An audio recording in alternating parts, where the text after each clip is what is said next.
أعوذ بالله من الشيطان الرجيم.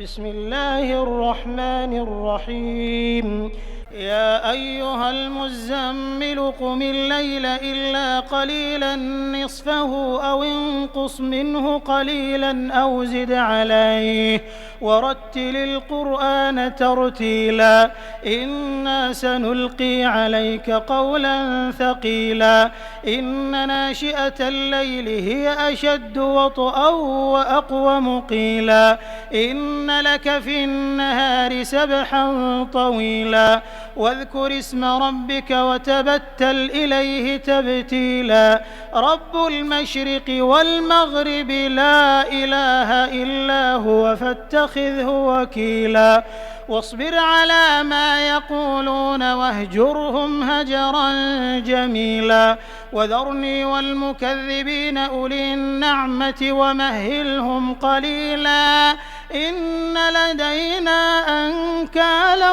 وجحيما وطعاما ذا غصة وعذابا أليما يوم ترجف الأرض والجبال وكانت الجبال كثيبا مهيلا إنا أرسلنا إليكم رسولا شاهدا عليكم كما أرسلنا إلى فرعون رسولا فعصى فرعون الرسول فأخذناه أخذا وبيلا فكيف تتقون إن كفرتم يوما يجعل الولدان شيبا السماء منفطر به كان وعده مفعولا إن هذه تذكرة فمن شاء اتخذ إلى ربه سبيلا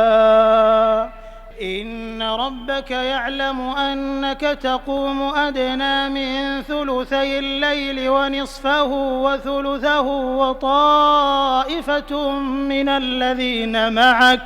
والله يقدر الليل والنهار علم أن لن تحصوه فتاب عليكم فاقرؤوا ما تيسر من القرآن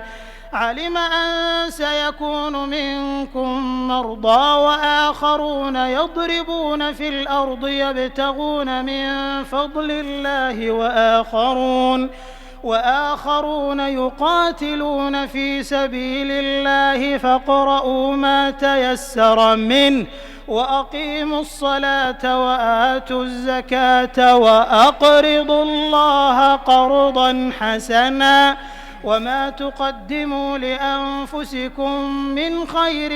تجدوه عند الله هو خيرا وأعظم أجرا واستغفروا الله إن الله غفور رحيم.